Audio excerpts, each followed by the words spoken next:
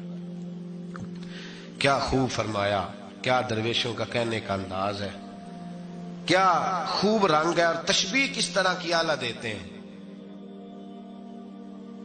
دانش منداں دا کم ناہی دل دنیا نال لانا، اس ووٹی کئی خامند کیتے جو کیتا سو کھانا، اس ووٹی کئی خامند کیتے جو کیتا۔ یہ دکان میری ہے تو پہلے کس کی تھی؟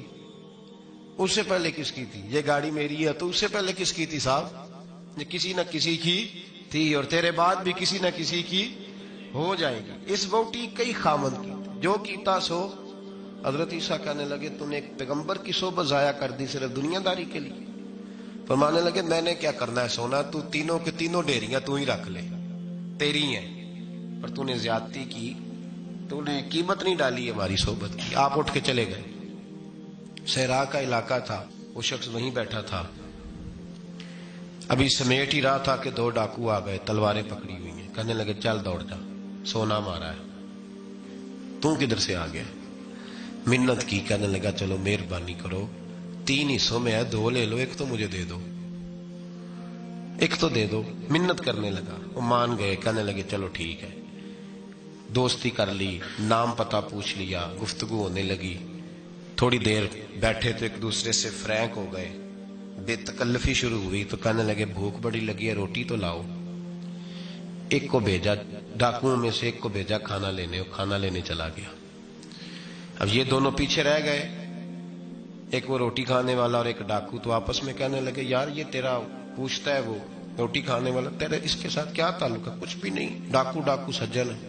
کہنے لگے ایسے اتنا سونا اسے دے رہے ہو، آتا ہے تو دونوں پکڑ کے مار دیتے ہیں اس کو، اور سونا دونوں آدھا آدھا بانٹتے ہیں۔ بالکل ٹھیک ہے، میرا کون سا چچا کا بیٹا ہے، چھوڑو، ویسے اس دور میں چچا کے بیٹے بھی پکڑ ہی لیتے ہیں اگر کبھی مسئلہ بن جائے تو۔ چلو جی، فیصلہ ہو گیا۔ اب وہ جو گیا وہ بھی تو دنیا دار تھا نا، اس نے کھانا خریدا تو اس نے کہا میرا کون سا ان سے یہ رہنا ہے، اس نے روٹی میں زہر ڈال دیا۔ اس نے کہا میں ان کو ماروں گا اور سارے سونے پہ قبضہ کروں گا۔ حب الدنیا راست من کل خطیہ، ہر برائی کی جڑ ہے۔